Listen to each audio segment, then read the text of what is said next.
Everyone, welcome back to our YouTube channel NNC Nobel nursing career.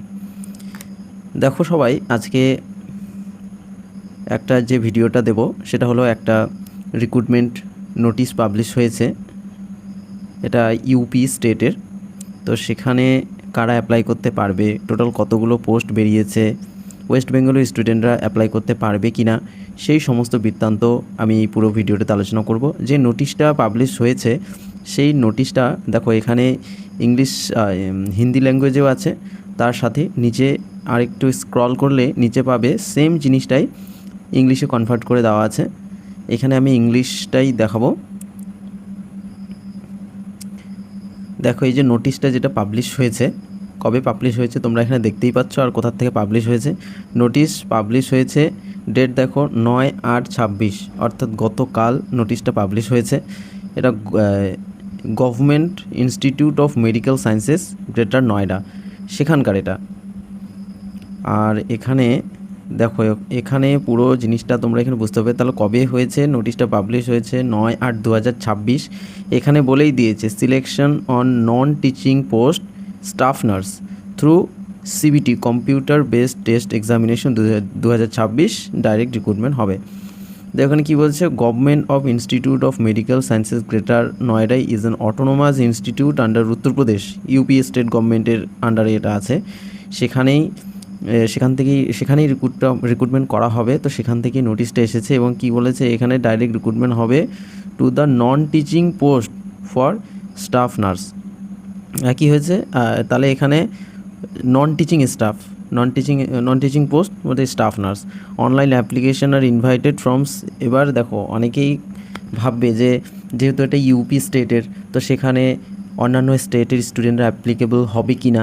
দেখো, এখানে পরিষ্কার বলেই দিয়েছে অনলাইন অ্যাপ্লিকেশন, দেখো online applications are invited from citizens of India for the post of staff nurse. বলেই দিয়েছে যে এখানে অ্যাপ্লিকেশন হবে সিটিজেন্স অফ ইন্ডিয়া, অর্থাৎ ইন্ডিয়ার সিটিজেন হলেই হবে। অর্থাৎ সেখান থেকেই বোঝা যাচ্ছে যে যারা সেই স্টেটের না, অর্থাৎ ওয়েস্ট বেঙ্গল বা আরও কোনো স্টেটের, তারাও কিন্তু অ্যাপ্লাই করতে পারবে, তারাও অ্যাপ্লিকেবল। আর কি এখানে যে সিলেকশন পদ্ধতি হবে সেটাই যে কম্পিউটার বেস এক্সামিনেশনের মাধ্যমেই হবে। আর বাকি ডিটেলস এখানে দেওয়া আছে। দেখো, অনলাইন অ্যাপ্লিকেশন শুরু হবে কবে থেকে? 10 তারিখ, অর্থাৎ আজকে থেকে শুরু হয়ে গেছে। কোন পোর্টালে করতে হবে সেটাও বলে দিচ্ছি। তাহলে কি এখানে ওপেন হয়েছে আজকে থেকে, 10/8/2026 থেকে শুরু হয়েছে। যে ওয়েবসাইটে করতে হবে সেটা হলো এই ওয়েবসাইটটা, অফিসিয়াল ওয়েবসাইট www.gims.ac.in। এটাতে লগ ইন করলেই সে অফিসিয়াল পেজে এন্টার হয়ে যাবে এবং সেখান থেকেই ফর্ম ফিল আপের অ্যাপ্লিকেশান কিন্তু হয়ে যাবে। এটা শুরু হচ্ছে আজকে থেকে, আর লাস্ট ডেট হচ্ছে 7/9/2026। তাই ডেটটা খুব ভালোভাবে মনে রাখবে। কবে হচ্ছে? 10 তারিখ, 10/8 থেকে শুরু হচ্ছে এবং লাস্ট ডেট কিন্তু 7/9/2026। এটা মাথায় রাখবে, এর মধ্যে অ্যাপ্লাই করতে হবে। আর অফিসিয়াল ওয়েবসাইট www.gims.ac.in। এখানে স্পেশাল নোটে কি বলেছে? স্পেশাল নোটে বলা আছে যে লাস্ট ডেট অ্যাপ্লিকেশনের এবং ফিস সাবমিশন সেটা কিন্তু ডেটের মধ্যেই করতে হবে, কারণ ডেট পেরিয়ে গেলে কিন্তু আর ফিস সাবমিশন হবে না। আর এখানে আরেকটা কথা বলেছে যে যতক্ষণ না পর্যন্ত এই যে the applicant will not be able to take a print out of his application until the fee is deposited by him. যতক্ষণ পর্যন্ত ফিস ডিপোজিট হবে না ততক্ষণ পর্যন্ত অ্যাপ্লিকেশন ফর্ম যেটা হবে সেটা প্রিন্ট আউট হবে না, বা সেটা পিডিএফ আকারও বেরোবে না, এটাই বলেছে। অর্থাৎ আগে ফিসটা কিন্তু সঠিক সময়ের মধ্যে পেড করে দিতে হবে। আর এখানে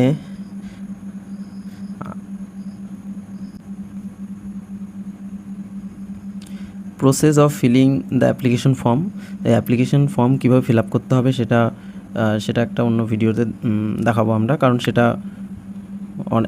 সেটা আলাদা করে দেখাতে হবে পুরো প্রসেসটা, সেখানে আরও অনেক বড় হয়ে যাবে ভিডিওটা। আপাতত বুঝে রাখো, সেখানে যখন অ্যাপ্লাই করবে তখন টোটাল 5টা পার্ট থাকবে। প্রথমে থাকবে ক্যান্ডিডেট রেজিস্ট্রেশন। প্রথমে সব অ্যাপ্লিকেশনে যেটা হয়, প্রথমে অ্যাপ্লিকেশন করতে হবে, তারপরে fill up details of the ফর্মে যে ডিটেলসগুলো ফিল আপ করতে হবে, তারপর যেসব ফটো, সিগনেচার, ডকুমেন্ট যেগুলো আপলোড করতে বলবে সেগুলো আপলোড করতে হবে, তারপরে পেমেন্ট করতে হবে অ্যাপ্লিকেশনের জন্য, তারপরে print out of application form. এই 5টা পরপর কিন্তু স্টেপ পড়বে যখন অ্যাপ্লাই করবে তখন, সেটা অন্য ভিডিওতে আমরা দেখাবো। আর কি, এবার দেখো এখানে টোটাল যে কটা পোস্ট বেরিয়েছে ক্যাটাগরি ওয়াইজ সেটা দেওয়া আছে।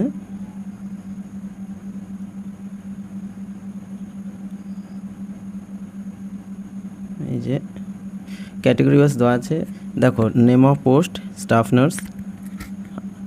ইউআরে আছে টোটাল 40টা, ওবিসিতে আছে 27, এসসি 21, এসটিতে আছে 2, ইডব্লিউএসে আছে 10, টোটাল 100টা। টোটাল কিন্তু এই 100টা পোস্টে স্টাফ নার্স ভ্যাকেন্সি বেরিয়েছে। এখানে হরাইজন্টাল রিজার্ভেশন সেগুলোও বলা আছে, যে ওমেন, এক্স সার্ভিসম্যান এসব দেওয়া আছে। হ্যান্ডিক্যাপড যারা আছে তাদের জন্য কিছু আছে, সব কিছু দেওয়া আছে এখানে। পুরো পিডিএফটা পড়লেই বুঝতে পারবে। এখানে সব কিছু অত ডিটেলসে আলোচনা করছি না, তাহলে ভিডিওটা অনেক বড় হয়ে যাবে। আমি শুধু তোমাদের দেখাবো যে ভ্যাকেন্সি কতগুলো আছে, কারা কারা অ্যাপ্লিকেবল, এবং অ্যাপ্লিকেশন ক্রাইটেরিয়া, কোয়ালিফিকেশন ক্রাইটেরিয়া কী কী থাকছে, আর কি কি আছে সেগুলোই শুধু দেখাচ্ছি, আর কারা অ্যাপ্লাই করতে পারবে। দেখো এখানে এই যে এডুকেশনাল কোয়ালিফিকেশনের পার্টটা দেখো, এটা দেখলে অনেক কনফিউশন দূর হয়ে যাবে, যে অনেকেই ভাবছো যে কারা অ্যাপ্লাই করতে পারবে, কারা পারবে না। অনেকে জিএনএম, বিএসসি কারা পারবে, কারা পারবে না। দেখো এডুকেশনাল কোয়ালিফিকেশনে বলেই দিয়েছে যে বিএসসি নার্সিং 4 ইয়ার্স কোর্স আমরা জানি, এবং সেটা কোথায় হবে, সেই স্টেটের হতে পারে, বা যেটা Indian nursing council INC approved, সেখান থেকে তার কোর্সটা কমপ্লিট করতে হবে, তবেই তারা সেই পোস্টের জন্য অ্যাপ্লিকেবল হবে। এছাড়াও কি পোস্ট বেসিক বিএসসি নার্সিং যারা করছে তারা অ্যাপ্লিকেবল হবে, সেটাও Indian nursing council recognised institute বা ইউনিভার্সিটি হতে হবে। আবার কি হচ্ছে, registered as nurse and midwife in state আর নার্সিং কাউন্সিল থেকে, ইন্ডিয়ান নার্সিং কাউন্সিল, বা যাদের জিএনএম করা আছে, জেনারেল নার্সিং মিডওয়াইফারি করা আছে, তারাও সেম, কিন্তু সেটা অবশ্যই ইন্ডিয়ান নার্সিং কাউন্সিল রেকগনাইজড কোনো ইনস্টিটিউট, বোর্ড, কাউন্সিল এসব হতে হবে, তবেই তারা অ্যাপ্লিকেশন করতে পারবে। তো তাহলে যারা ভাবছো যে যারা জিএনএম করেছে তারা অ্যাপ্লাই করতে পারবে কিনা, হ্যাঁ তারাও পারবে। তবে দেখো ফুল ক্রাইটেরিয়াটা দেখে নাও, এখানে আরও দুটো বলেছে। দেখো এই যে শেষেরটা যেটা বলছে 2 years experience in a minimum 50 bedded hospital after acquiring the educational qualification mention above. অর্থাৎ তোমরা যারা যখন রেজিস্ট্রেশন পেয়ে গেছো, যে রেজিস্ট্রেশন সার্টিফিকেট যে হয়, সেই রেজিস্ট্রেশন সার্টিফিকেট পাওয়ার পর 2 years এক্সপিরিয়েন্সের কথা বলেছে। 2 years বলছে, 2 years এক্সপিরিয়েন্স থাকতে হবে, আর সেই এক্সপিরিয়েন্সটা অবশ্যই কি মিনিমাম 50 বেডেড হসপিটাল হতে হবে, যেটা প্রায়শই বিভিন্ন রিক্রুটমেন্টে এটা কিন্তু মেনশন করা থাকে যে মিনিমাম 50 বেড হতে হবে হসপিটাল। তো এখানেও সেটাই বলেছে, মিনিমাম 50 বেডেড হসপিটাল হতে হবে, এবং সেখানে 2 years এক্সপিরিয়েন্স লাগবে, তবেই অ্যাপ্লিকেবল হচ্ছে তারা। এই যে কি এজ লিমিটের ব্যাপারটা দেখো, এজ লিমিট কী কী থাকছে। এজ লিমিট এখানে বলে দিয়েছে 21 ইয়ার্স থেকে 40 ইয়ার্সের মধ্যে, তার থেকে বেশি হবে না, আর 21 থেকে 40-এর মধ্যে হবে। এসসি, এসটি, ওবিসিদের জন্য 5 ইয়ার্সের করা আছে, রিল্যাক্সেশন আছে। আর এছাড়াও এখানে আরও কিছু আছে, এগুলো দেখে নিও। আর এই পিডিএফটা তোমরা চাইলে আমাদের গ্রুপ থেকে নিয়ে নিতে পারো, বা কমেন্ট করো, কমেন্ট সেকশনে দিয়ে দেবো, কারণ এটা পুরো ডিটেলসে আলোচনা করলে অনেক সময় লাগবে। তোমরা শুধু মিনিমামটুকু বোঝো যে এখানে কারা কারা অ্যাপ্লাই করতে পারছে, বা BSc, post basic BSc, GNM 2 years experience লাগবে, তারা অ্যাপ্লাই করতে পারছে। এজ লিমিট 21 থেকে 40 বছর। এছাড়াও এসসি, এসটিদের জন্য, ওবিসিদের জন্য কিছু বয়সের ছাড় আছে, এরকম আছে। আর ফিজিক্যালি যারা হ্যান্ডিক্যাপ তাদের জন্য আছে। আর এই যে সার্টিফিকেট দেখো, সার্টিফিকেট একটা ভাইটাল রোল এখানে থাকবে, কারণ এসসি, এসটি, ওবিসি, ডব্লিউএস সব সার্টিফিকেট বৈধ কিনা সেটাও দেখার বিষয় আছে, কারণ এটা নিয়ে অনেক কিছু চলছে, অনেক কিছু হচ্ছে, অনেক কেস চলছে। যেমন এসটি সার্টিফিকেট নিয়ে তো কেস চলছে অনেক দিন থেকে। এছাড়াও এসসি কাস্ট সার্টিফিকেটগুলো নতুন করে ভেরিফিকেশন শুরু হয়েছে। এছাড়াও ওবিসির ব্যাপারটাও আছে, ইডব্লিউএস এখন অনেক ফেক অনেক ফেক সার্টিফিকেট বাজারে ঘুরে বেড়াচ্ছে, তাই সেটাও ভালো করে খেয়াল রাখতে হবে যেটা তোমরা আপলোড করছো সেটা আপডেটেড আছে কি না, সেসব এগুলো দেখবে যখন অ্যাপ্লাই করবে সেই সময়। আচ্ছা, অ্যাপ্লিকেশন কীভাবে করতে হবে সেটা একটা ভিডিওতে আমরা দেখিয়ে দেবো। সেটাও এখানে আরও অনেক কিছু বলা আছে। আচ্ছা, এই ফিসটা দেখে নাও যে অ্যাপ্লাই করবে অ্যাপ্লিকেশনের জন্য কত ফিস লাগবে সেটাও দেখে নাও। অ্যাপ্লিকেশন ফিস হচ্ছে আনরিজার্ভের জন্য ফিস 1100, জিএসটি 198, টোটাল হচ্ছে তাহলে এই যে 1298 এত টাকা লাগছে এবারের জন্য। তাহলে এখানে কিন্তু অ্যাপ্লিকেশন যে ফিসটাও কিন্তু অনেকটাই। 2 নাম্বার এই যে ওবিসি ইডাব্লিউএসদের জন্য সেম লাগছে, আর এসটি এসসি যারা আছে তাদের জন্য আছে 944। এখানে ফিসটা দেখে নাও, ফিসটা কিন্তু অনেকটাই ম্যাটার করছে। তাই যারা এক্সামে বসবে বা যারা অ্যাপ্লাই করতে চাচ্ছ, প্রিপারেশন নিচ্ছ, তারাই শুধু অ্যাপ্লাই করো। যদি এরকম দোটানা ভাব থাকে তাহলে অ্যাপ্লাই করার, আমি মনে করি অ্যাপ্লাই করার কোনো প্রয়োজন নেই, কারণ এখানে অ্যামাউন্টটা কিন্তু অনেকটাই। যদি তোমাদের ইচ্ছে হয় তাহলে তোমরা করতে পারো। দেখো, রিক্রুটমেন্ট প্রসেস ব্যাপারে বলে দিয়েছি, রিক্রুটমেন্ট প্রসেস কীভাবে হবে। রিক্রুটমেন্ট প্রসেস প্রথমে শুরুতেই ছিল যে সিবিটি এক্সাম হবে, সেখানে সিবিটি এক্সাম মানে কি, সেখানে এমসিকিউ কোশ্চেন থাকবে। এবার তার সিলেবাসটাও জানতে হবে, কী কী সিলেবাস থাকছে এবং কিভাবে হচ্ছে। দেখো এখানে এইটুক ব্যাপার দেখে নাও। Final process of selection will be based on merit in সিবিটিতে মেরিট করবে, তার কিছু বায়োমেট্রিক ডকুমেন্ট ভেরিফিকেশান আছে, আর মেডিকেল এক্সামিনেশন এসব হবে। যে সিবিটি হবে সেখানে কীরকম মার্কিং থাকবে, প্রত্যেক কোশ্চেনের জন্য তো 1 মার্ক করে থাকবে, 1 মার্কস, এবং যেটা নেগেটিভ হবে সেটার জন্য 0.25।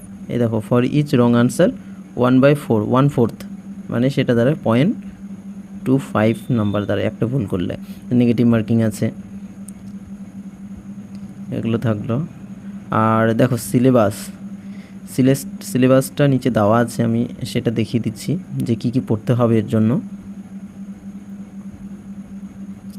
আচ্ছা, এখানে পুরো প্রসেসটা বলা আছে যে কিভাবে অ্যাপ্লাই করবে, পরপর কি আসবে এবং কিছু ক্রাইটেরিয়া, সেগুলো সব দেওয়া আছে। এগুলো আলোচনা করলে অনেক বড় হয়ে যাবে ভিডিওটা। তোমরা এই পিডিএফটা আমি শেয়ার করে দেবো গ্রুপে, তোমরা সেখান থেকে দেখে নিও। এই যদি কোনো ভুল হয় কিভাবে কারেকশন করবে সব কিছু এখানে বলে দেওয়া আছে। আচ্ছা, তোমরা এখানে সিলেবাসটা দেখে নাও। আচ্ছা, এখানে একটা ফর্ম যেটা দেওয়া আছে, এই যে ফর্মটা, এটা হচ্ছে ফিজিক্যালি হ্যান্ডিক্যাপড অফ ইউপি, তাদের জন্য এটা আছে।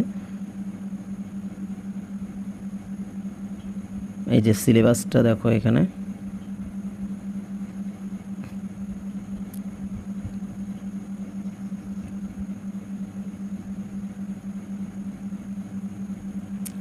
সিলেবাসটা দেখে নাও। এখানে যে সিলেবাস কী কী আছে, সাবজেক্ট ওয়াইজ 80% থিওরিটিক্যাল নলেজ আর 20% প্র্যাকটিক্যাল নলেজ থেকে হবে।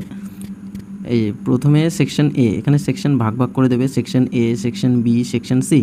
সেকশন এতে টোটাল 60 কোশ্চেন। কোন কোন সাবজেক্ট থেকে থাকছে, mental health nursing, fundamental of nursing, nursing foundation 1 and 2, first aid, তো applied microbiology and infection control থেকে থাকছে, child health nursing including neonatal care, nursing management and leadership সেখান থেকে আছে, সোসিওলজি আছে, মেডিকেল সার্জিক্যাল নার্সিং, ফার্মাকোলজি,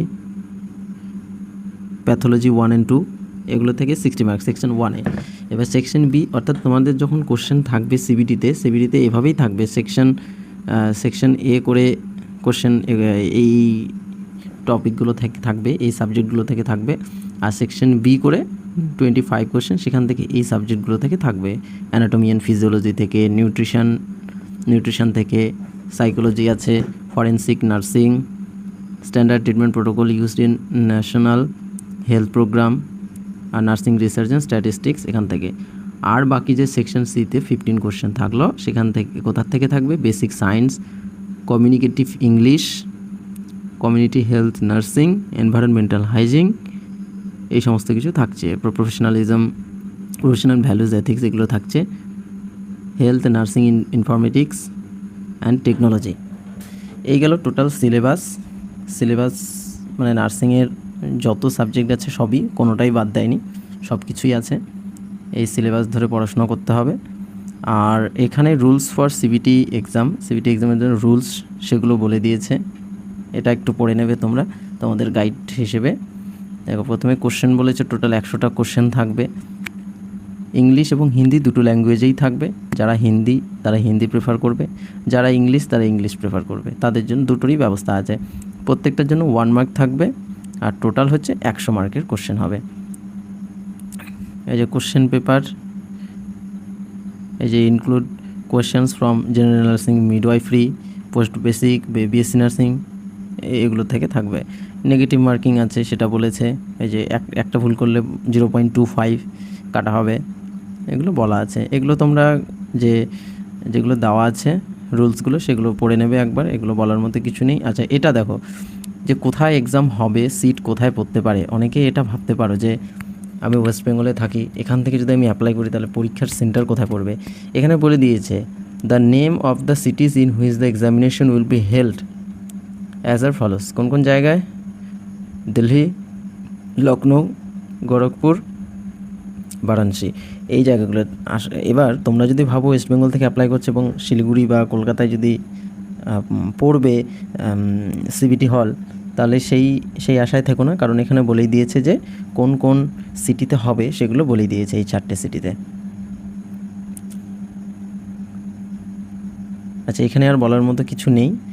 আর এখানে পুরো পার্টটা আমি বলেই দিলাম যে কি থাকছে, কি পড়তে হবে, আর এই অ্যাপ্লিকেশন কিভাবে করবে সেটা আমরা একটা অন্য ভিডিওতে দেখিয়ে দেব।